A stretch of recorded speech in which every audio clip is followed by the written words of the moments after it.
Audio Jungle.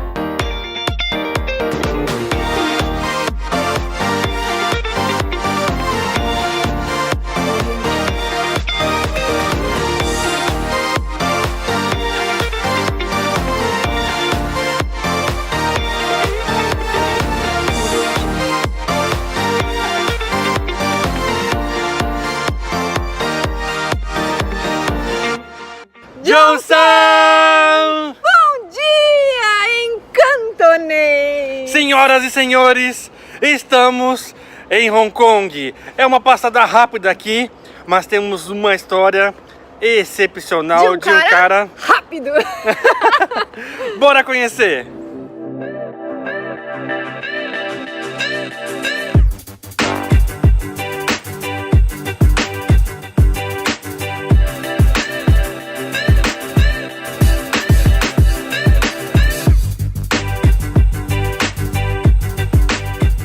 Nós estávamos em Seul Na Coreia do Sul. e tivemos o prazer de conhecer a Carolina Munhoz e o Rafael Dracon. Eles são escritores de fantasia. Livros do tipo dragão, fadas, é um negócio bem legal. E aí o Rafael estava nos contando sobre a sua inspiração, que é esse cara aqui, ó. O Bruce Lee. Para quem quiser conhecer a história completa do Rafael, dá uma checada no link embaixo que é muito interessante. Mas ele estava contando que, assim como ele, o Bruce Lee foi escritor, lutador de artes marciais e trabalhou com cinema. Bora conhecer esse cara aqui, porque a história é muito massa. E para os íntimos dele, bora conhecer o Lee Ju-fan. Simbora.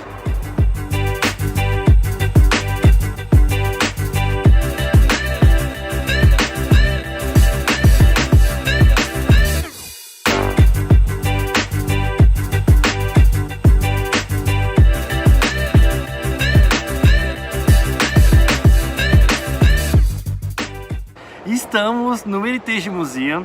Aqui o museu é grátis e tem uma área muito legal, mas é muito legal. É a história e a trajetória do Bruce Lee. Infelizmente a gente não pode filmar, as poucas imagens que a gente fez foram que nos autorizaram. Mas aqui tem o tributo ao Bruce Lee, porque apesar dele ter nascido em São Francisco, nos Estados Unidos, ele é filho de chineses que trabalhavam na ópera da China e estavam em turnê lá naquela época. Ele passou a sua infância e adolescência aqui, onde a gente está, em Hong Kong. E aos 13 anos, ele iniciou os estudos das artes marciais com o mestre Ip Man. Esse mestre é tão famoso que dizem que ele lutou com mais de 20 karatecas durante a Segunda Guerra Mundial. Caramba! Aos 18 anos, ele foi mandado de volta para os Estados Unidos. Infelizmente, ele era um pouco briguento, vamos falar assim. E ele se envolveu com uma família da tríade chinesa e seus pais preocupados o mandaram de volta. Chegando nos Estados Unidos, ele estudou filosofia e ensinava Kung Fu para poder se manter. Com o passar do tempo, o Bruce abriu 2 academias nos Estados Unidos. O nome dele ficou tão difundido e a sua filosofia que os orientais ficaram sabendo que ele estava ensinando Kung Fu para os ocidentais. E aí apareceu um mestre que veio desafiá-lo para uma luta mortal. E aí o desafio era o seguinte: se o mestre ganhasse, o Bruce deveria parar de ensinar Kung Fu para qualquer ocidental. E aí a luta aconteceu. E adivinha, senhoras e senhores, o Bruce Lee ganhou em 3 minutos. E com isso difundiu ainda mais o seu nome e a sua filosofia. Ele era tão perfeccionista que ele não achou que estava bom não.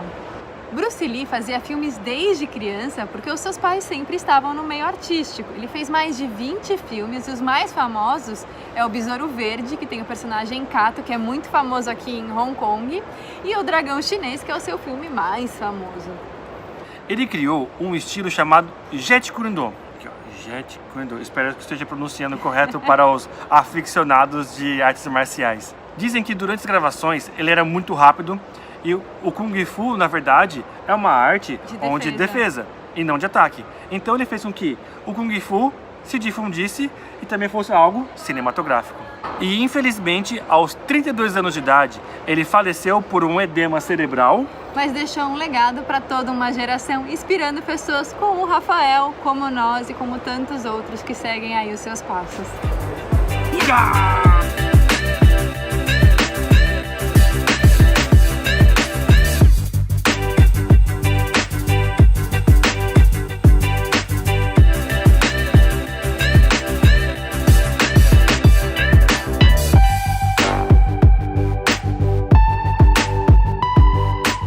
depois de ter contado toda a história do Bruce Lee pra vocês, a gente foi assistir um filme sobre ele de 1h e pouco, muito interessante. Você é louco, muito legal poder ver a história dele desde o nascimento, a carreira, o auge da sua carreira, quando ele está nos Estados Unidos, quando ele vai para Hong Kong e também o seu falecimento. E a gente aprendeu algumas coisas interessantes que a gente não tinha visto antes. Por exemplo, mais do que não gostar que se ensine a arte marcial chinesa para os ocidentais, eles na verdade tinham medo de ensinar a defesa que eles tinham para os seus inimigos. Porque, querendo ou não, o Kung Fu faz parte da guerra também, né? Era uma arma também utilizada durante a guerra.